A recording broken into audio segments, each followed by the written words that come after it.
Bonjour. Le secrétaire général va vous faire un point sur la réunion du Conseil OTAN-Russie et puis par la suite, nous aurons des questions ici en salle, mais également on va essayer pour certaines questions en ligne. Monsieur le secrétaire général. Bonjour. Je viens de présider une réunion du Conseil OTAN-Russie à un moment déterminant pour la sécurité européenne. Ce n'était pas une discussion aisée. Mais c'est justement la raison pour laquelle cette réunion était si importante. Nous avons mené un échange tout à fait sérieux et direct sur la situation en Ukraine et alentour et les implications que cela a sur la sécurité européenne. Il y a des différences majeures entre les alliés de l'OTAN et la Russie sur ces questions. L'écart entre nos différences sera difficile à combler, mais il y a un signe positif, à savoir que tous les alliés de l'OTAN et la Russie se sont assis autour de la même table et ont interagi sur des sujets majeurs. Après 2 ans où de telles réunions n'étaient plus possibles.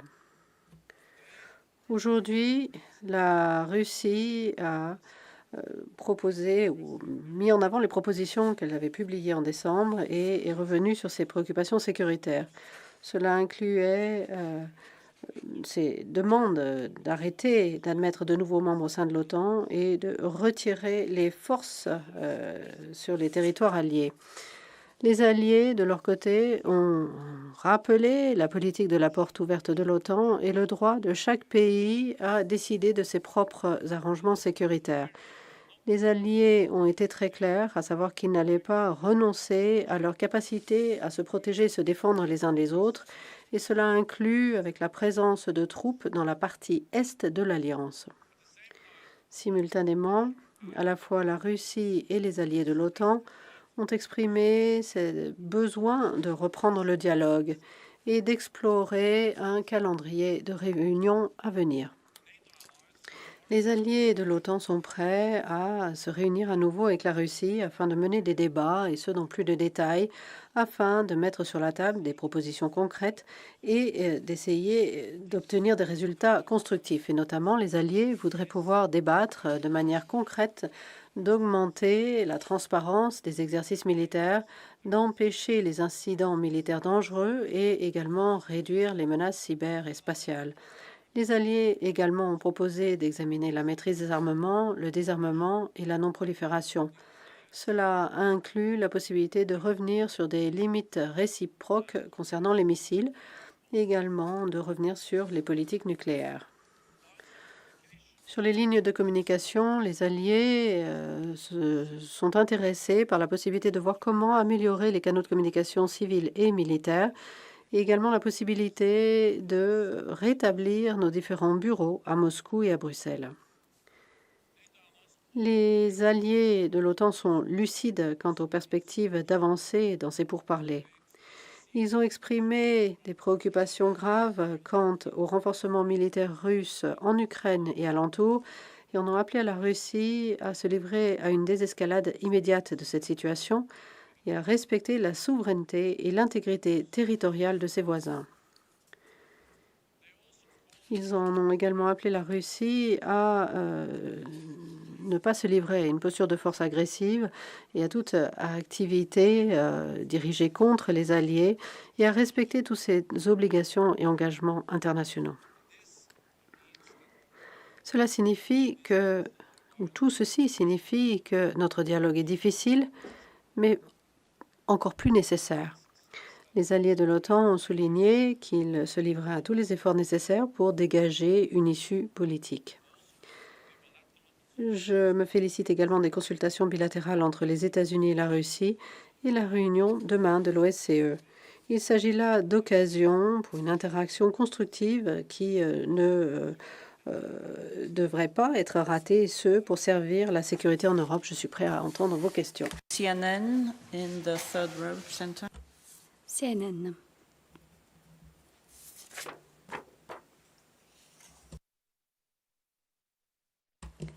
Merci, Monsieur le Secrétaire général.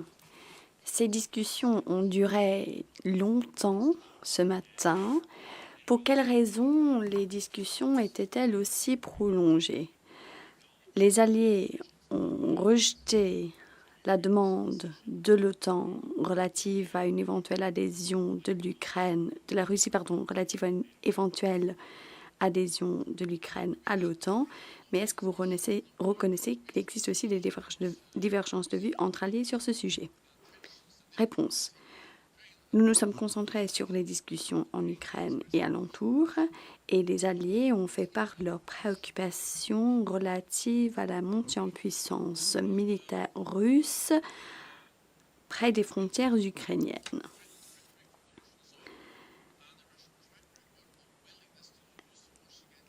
La rhétorique de la Russie est agressive.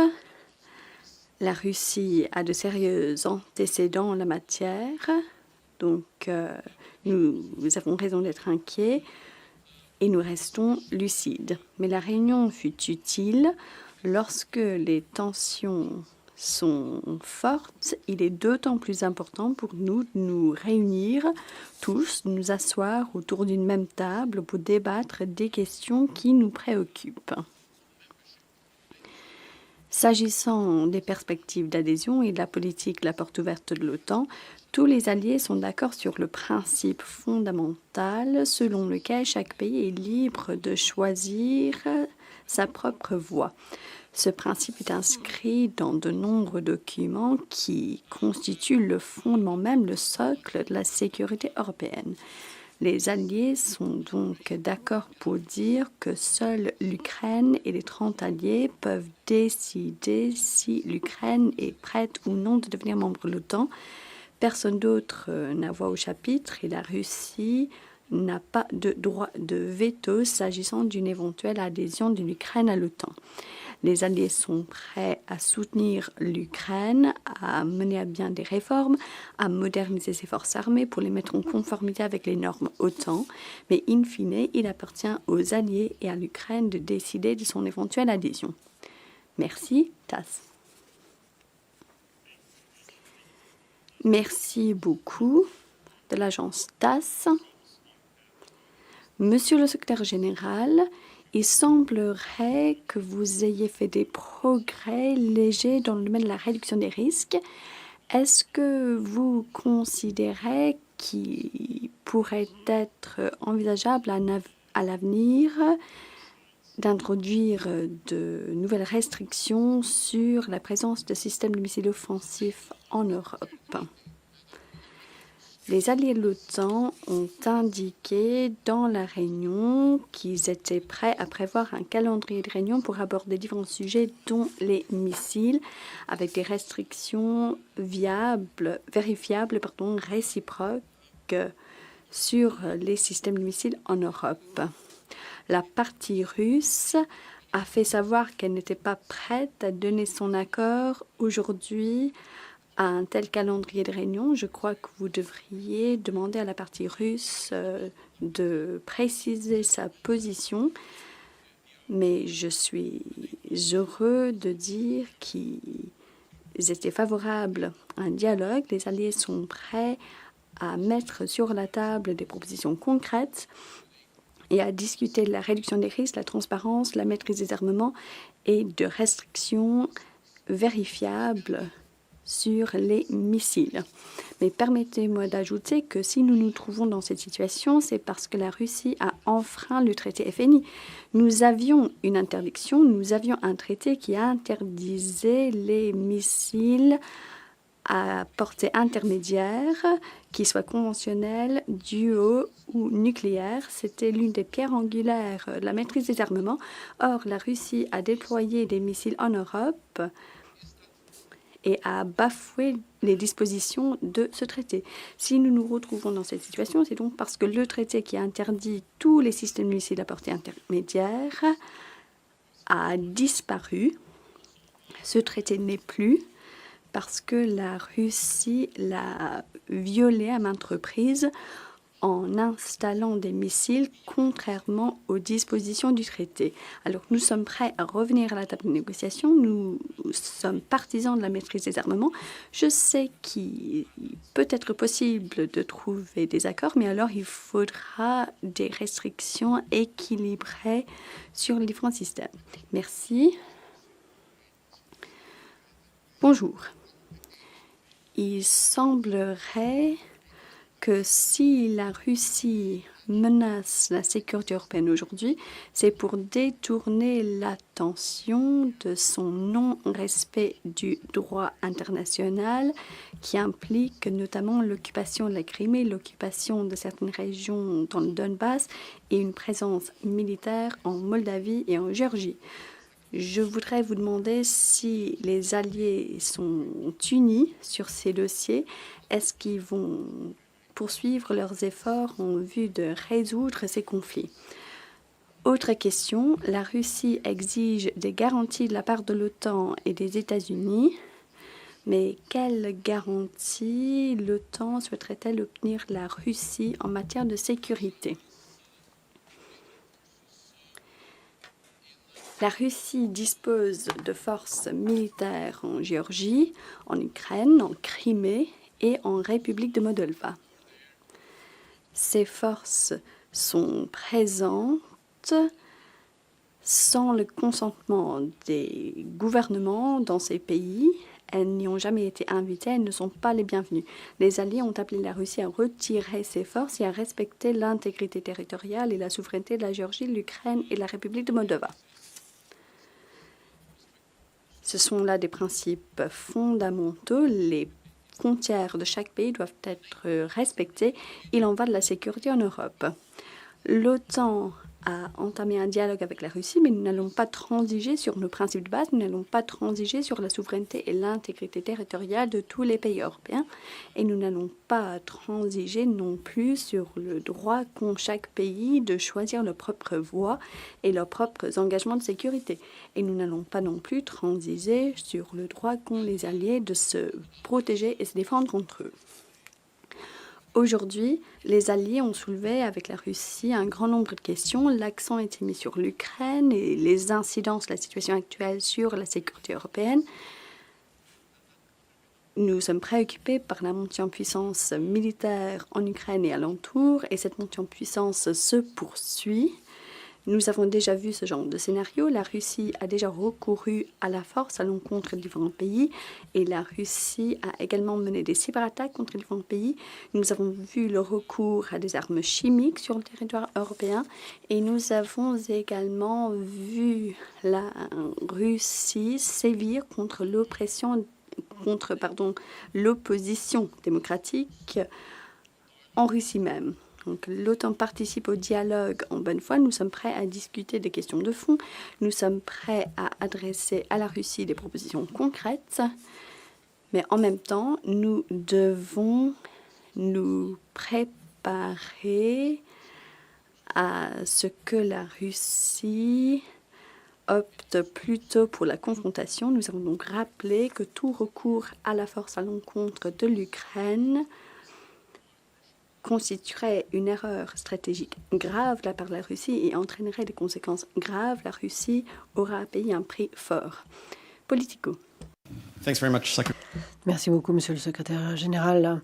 Alors, je me demandais si vous pouviez nous dire si vous, les Alliés, avez réagi à ces griefs historiques de la Russie quant au rôle de la Russie, par exemple en Yougoslavie ou en Libye. Est-ce que vous avez pu les rassurer en leur disant que l'OTAN n'est pas une menace, chassant que vous avez des personnes qui n'existent plus, des leaders ont été enlevés du pouvoir en partie grâce aux interventions de l'OTAN? Alors, l'OTAN est une alliance défensive et jamais n'avons-nous, par la force, obligé un pays à rejoindre notre alliance. Donc, l'élargissement de l'OTAN serait agressif, mais c'est pas du tout vrai. L'élargissement de l'OTAN a été une pierre angulaire pour la démocratie et la liberté en Europe, parce que les pays qui faisaient partie de l'Union soviétique ou du pacte de Varsovie, ils sont passés par des processus indépendants, démocratiques, et c'est là qu'ils ont choisi de rejoindre l'OTAN. Et beaucoup de ces alliés étaient présents aujourd'hui dans la salle, et ils ont dit justement cela, à savoir qu'ils ont rejoint l'OTAN parce qu'ils voulaient faire partie d'une alliance défensive qui garantissait la sécurité.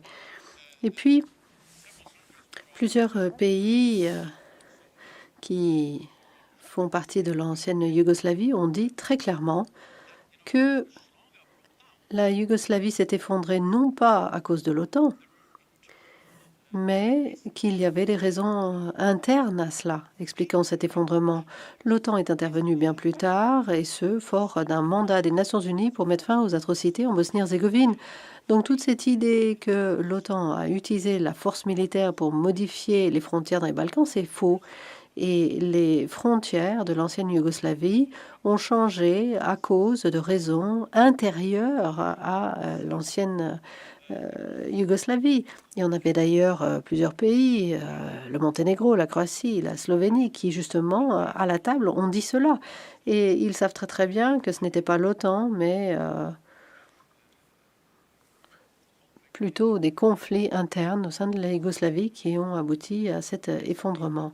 Alors c'est vrai que l'OTAN y est allée, mais c'était pour mettre fin aux atrocités, protéger les personnes et mettre fin notamment à ce qui s'est passé à Srebrenica. Donc c'est cela. Alors après sur la question de la Libye, là c'était clairement un mandat des Nations Unies. Et je vous rappellerai qu'au tout début, c'était en fait au départ une initiative européenne. Et puis après un certain temps, les alliés européens ont demandé de l'aide à l'OTAN, puis l'OTAN est allé sur place et a appuyé les alliés européens dans le cadre de leurs efforts en Libye. Mais c'était au départ un mandat des Nations Unies. L'Allgemeine Zeitung.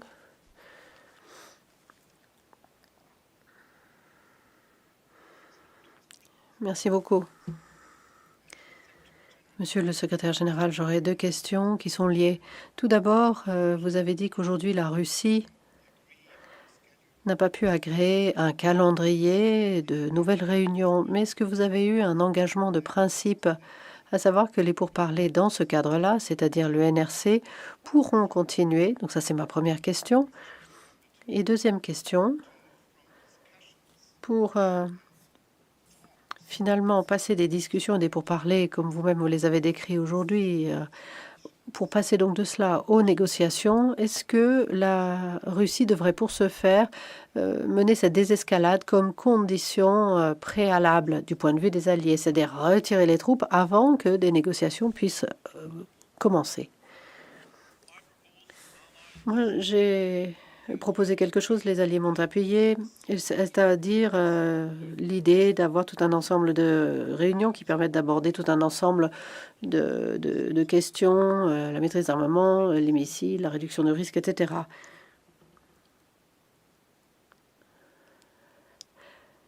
Voilà, comme ça tout le monde est content. Donc la Russie n'était pas en mesure d'agréer cette proposition. Ils n'ont pas rejeté non plus, mais les représentants russes ont dit clairement qu'ils avaient besoin de temps pour fournir à l'OTAN une réponse. Et bien évidemment, nous sommes prêts à nous asseoir à la même table. Et donc nous sommes prêts à le faire et nous espérons que la Russie sera d'accord à se lancer dans toute une série de réunions pour aborder ces questions. Et j'espère que la réponse de la Russie sera positive parce que le dialogue, les pourparlers, c'est ce dont on a besoin dans différents formats. Nous nous réjouissons des débats bilatéraux entre les États-Unis et la Russie sur des questions stratégiques. Nous nous félicitons de la réunion qui va avoir lieu à l'OSCE demain. Et le Conseil OTAN-Russie est également une enceinte importante. Je soulignerai également que nous sommes très reconnaissants à ces consultations rapprochées qu'on voit entre alliés, et notamment le fait que les États-Unis ont consulté les alliés à la fois avant leur pourparlers bilatéraux avec la Russie à Genève, mais également par la suite, et que Wendy Sherman ait pu passer autant de temps avec les alliés de l'OTAN, à mener ces consultations rapprochées. Cela démontre bien que l'OTAN est une plateforme tout à fait unique pour réunir les alliés européens et d'Amérique du Nord pour aborder les préoccupations sécuritaires. Nous sommes prêts à nous asseoir à cette table, mais bien évidemment, pour enregistrer de réelles avancées et faire la différence, il faut qu'il y ait cette désescalade. Mais nous avons dit très très clairement que nous étions prêts à nous réunir dès à présent. On s'est réunis aujourd'hui et de le faire dans un avenir proche pour pouvoir continuer d'aborder les différentes questions dans plus de détails, de manière plus spécifique. Rosie Awan. Alors, vous avez parlé de la désescalade et des troupes russes sur le territoire russe. Est-ce que vous pensez vraiment que de nouveaux exercices militaires et le fait d'envoyer des armes à l'Ukraine, ce qui ne fait pas partie du territoire allié, est-ce que vous pensez franchement que cela aide à la désescalade? L'Ukraine est un pays souverain. L'Ukraine a le droit de s'autodéfendre et l'Ukraine n'est pas une menace pour la Russie. La Russie est la force terrestre la plus grande en Europe. C'est l'une des principales puissances nucléaires. La Russie a beaucoup investi dans de nouvelles capacités modernes ces dernières années, mais pas seulement cela. La Russie a utilisé la force militaire contre l'Ukraine, et ce de par le passé. En 2014, ils ont occupé et pris une partie de l'Ukraine, la Crimée. Et ils continuent de l'occuper illégalement. Et la Russie contrôle, par le biais des séparatistes, le Donbass. Donc ici, présenter les choses ainsi, c'est présenter les choses à l'envers. C'est la Russie qui est l'agresseur. C'est la Russie qui a utilisé la force, continue de l'utiliser contre l'Ukraine. Et après, ils ont ce renforcement avec environ 100 000 troupes, l'artillerie, les blindés, des drones, des dizaines de milliers de troupes prêtes au combat et avec un discours menaçant. Alors bien évidemment, c'est ça le problème. Cette crise, elle a été fabriquée par la Russie. Donc il est important que eux se livrent à la désescalade. L'Ukraine a le droit de s'autodéfendre. Cela se retrouve d'ailleurs dans la charte des Nations Unies. Et bien évidemment, les alliés de l'OTAN et l'OTAN les aident à préserver ce droit à l'autodéfense. Le New York Times. Merci. Monsieur le secrétaire général, une question quant à cette suggestion que, en l'état actuel des choses, l'OTAN est prête à renforcer les troupes alliées qui sont à la frontière de la Russie, que la Russie se rende en Ukraine ou non. Est-ce que vous pouvez nous dire si peut-être cela a été évoqué lors de la réunion, peut-être comme un signal d'alerte donné à la Russie? Alors peut-être que ma mémoire me fait défaut, mais je crois que l'OTAN est allé au Kosovo sans résolution des Nations Unies, mais y est allé après une guerre avec une résolution des Nations Unies. Alors tout d'abord, toute cette idée que l'effondrement de la Yougoslavie était causé par l'OTAN, c'est faux. Vous pouvez étudier toute l'histoire de la Yougoslavie et là, vous verrez clairement qu'il n'y avait aucun soldat de l'OTAN sur place. Ils sont arrivés des années plus tard et on est allé pour mettre fin aux atrocités. Et ça, c'était le cas. C'était des guerres sanglantes. C'était le cas en Bosnie et au Kosovo, après des années de tentatives avortées de trouver une solution. Donc, il était nécessaire d'aller sur place, de garantir un soutien pour mettre fin à ces atrocités au Kosovo également. Mais à ce moment-là, la Yougoslavie s'était déjà effondrée. Et votre première question? La question du renforcement. Alors, on fera toujours ce qui est nécessaire pour protéger et défendre tous les alliés. Et constamment, nous évaluons la nécessité d'ajuster notre présence dans différentes parties de l'Alliance. Après l'annexion illégale de la Russie, de la Crimée par la Russie en 2014 et la déstabilisation continue dans la partie est de l'Ukraine et le Donbass, nous avons mis en œuvre un renforcement de notre défense collective, le plus gros renforcement d'ailleurs, avec des groupements tactiques dans la partie est de l'Alliance, avec des forces à haut niveau de préparation et également avec une multiplication par 3 de la taille de l'ANRF, la police du ciel, davantage de présence également. Donc nous le faisons pour essayer d'éviter tout malentendu et ne permettre aucun espace de mauvais calcul, à savoir que finalement l'OTAN est là pour protéger ses alliés, c'est la dissuasion, c'est défensif. Et l'objectif, c'est de préserver la paix. Ce n'est pas de provoquer le conflit, c'est de préserver la paix et d'empêcher le conflit. Et bien évidemment, si la Russie, une nouvelle fois, entend utiliser la force contre l'Ukraine et continue d'envahir l'Ukraine, alors il va falloir avec sérieux envisager la nécessité de renforcer notre présence dans la partie est de l'Alliance. Higher up. Higher up. Thank you.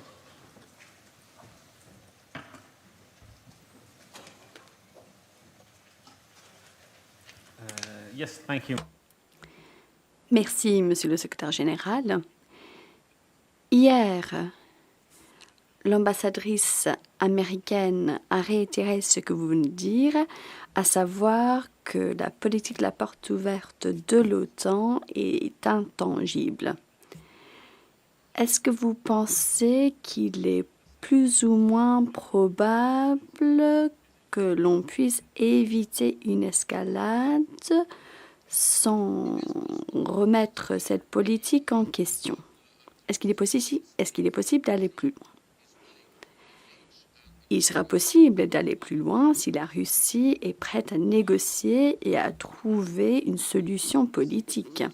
Nous sommes prêts à discuter d'une vaste série de questions dont la maîtrise des armements équilibrés, tant conventionnels que nucléaires, la réduction des risques, la transparence, les mesures de confiance. Et ces mécanismes ont déjà fait leurs preuves par le passé, mais nous ne sommes pas prêts à remettre en cause l'un des principes fondateurs de la sécurité européenne, à savoir que chaque pays est libre de choisir sa propre voie.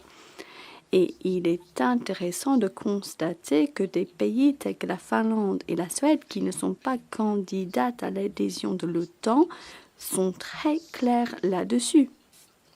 Parce que ces pays savent que dès que l'on impose ce genre de restrictions, dès que l'on commence à dire que seuls certains pays ont le droit de choisir librement leur voie, cela revient à créer une Europe à deux vitesses. Certains pays auraient droit au libre choix parce qu'ils sont grands ou parce qu'ils sont membres historiques de l'OTAN. D'autres pays ne jouiraient pas de ce même droit. Cette idée selon laquelle les pays proches de certains autres pays n'auraient pas tous les droits revient à recréer des sphères d'influence. Ceux qui viennent des petits pays limitrophes de la Russie comprennent à quel point ce chemin est périlleux. Et c'est la raison pour laquelle le président de Finlande, dans son discours du 1er janvier, a rappelé l'importance de ce principe, alors même que son pays n'est pas candidat à l'adhésion à l'OTAN. Il faut opérer une distinction entre, d'une part, les principes, les règles du droit international et, d'autre part, la réalité et la possibilité pour l'Ukraine d'adhérer rapidement à l'OTAN. Alors, sommes-nous prêts à transiger sur les principes de base? Non. Sommes-nous prêts à discuter en bonne foi de la maîtrise des armements, de mesures de confiance, de la transparence? Sommes-nous prêts à écouter les préoccupations russes? Là, la réponse est oui. Une question par VTC. Je donne la parole au Washington Post.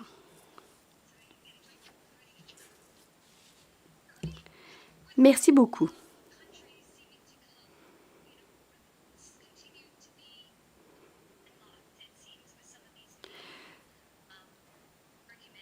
Il semblerait que nous soyons encore dans l'impasse.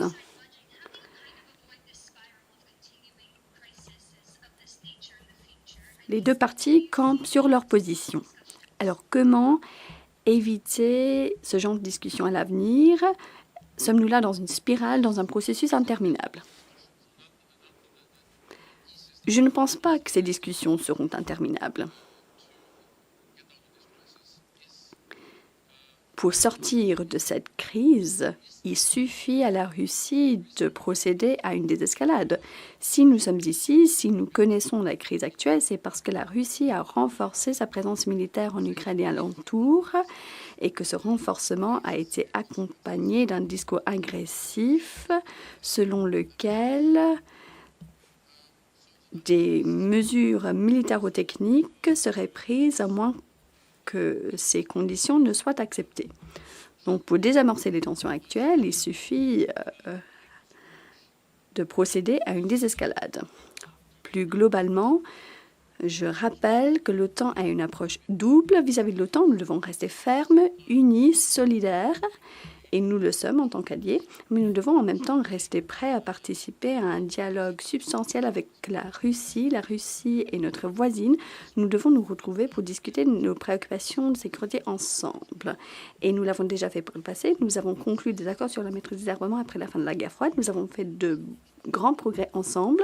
Cette voie reste ouverte à la Russie et nous appelons la Russie à choisir cette voie de la diplomatie, du dialogue, la désescalade plutôt que la confrontation. Merci. Ria.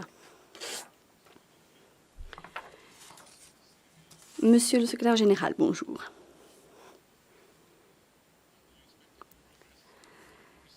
À quel moment pensez-vous que des progrès seront accomplis dans la réouverture de la mission russe auprès du siège de l'OTAN? Et y a-t-il des conditions préalables à réunir s'agissant de la réouverture de cette mission? Il n'y a aucune condition préalable. Nous regrettons la décision par la Russie de fermer sa mission diplomatique vis-à-vis de l'OTAN et nous regrettons également la fermeture par la Russie du bureau de l'OTAN à Moscou. Mais nous avons dit lors de la réunion de ce matin que nous souhaitons rouvrir et le bureau de l'OTAN à Moscou et la mission russe auprès de l'OTAN parce que nous sommes partisans du dialogue, parce que nous croyons que ces bureaux, ces diplomates font partie intégrante des infrastructures dont nous avons besoin pour mener un dialogue consistant. Que ces bureaux soient ouverts ou pas, nous avons la ferme conviction que si la Russie est prête à participer à une série de réunions sur un éventail de questions, nous pourrons être prêts à préparer ces discussions grâce à des pourparlers civils-militaires préparatoires pour que ces réunions soient consistantes.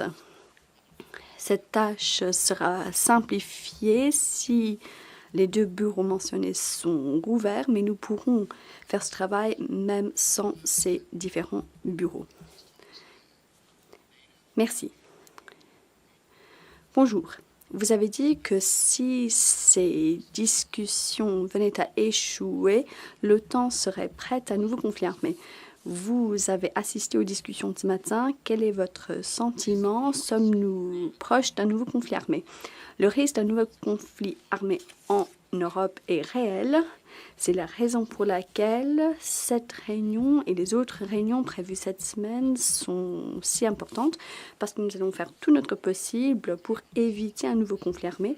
C'est la raison pour laquelle nous indiquons clairement à la Russie que nous sommes prêts à nous asseoir autour d'une même table pour discuter d'une série de questions, maîtrise des armements, restrictions sur les missiles, pour justement prévenir un nouveau conflit armé. Mais en même temps, nous restons lucides. Nous faisons valoir également à la Russie que si elle recourt à la force militaire, il y aura des conséquences graves, des sanctions économiques, politiques seront encourues. Nous apportons un soutien pratique à l'Ukraine pour renforcer sa capacité à se défendre. Les alliés s'y prennent par différents moyens. Il est également important de comprendre que l'Ukraine est un pays partenaire. Nous lui offrons un soutien politique et pratique sous différentes formes, mais l'Ukraine n'est pas membre de l'OTAN, et donc les garanties de sécurité, l'article 5, un pour tous, tous pour un, ne s'applique qu'aux seuls membres de l'OTAN. Et c'est la raison pour laquelle nous avons dit sans embâche que nous ferons tout notre possible pour protéger tous les alliés. Une attaque contre un allié suscitera une réponse de la part de l'Alliance tout entière. Je crois qu'il est dangereux de se livrer à des conjectures. Il y a un risque réel. Nous y réagissons en participant à un dialogue de bonne foi, mais aussi en restant lucide.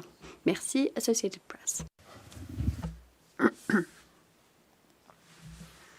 Monsieur le secrétaire général, le président Poutine avait un accord ou un projet d'accord qu'il voulait débattre avec l'OTAN. Est-ce que la délégation russe a mis cet accord sur la table? Vous en avez rejeté les principes noyaux de cela, donc du coup ça a été totalement écarté? La Russie a mis en avant cette proposition de traité sur la table. Il l'a envoyé aux États-Unis, à l'OTAN. Et bien évidemment, ces propositions ont été présentées aussi à la réunion d'aujourd'hui.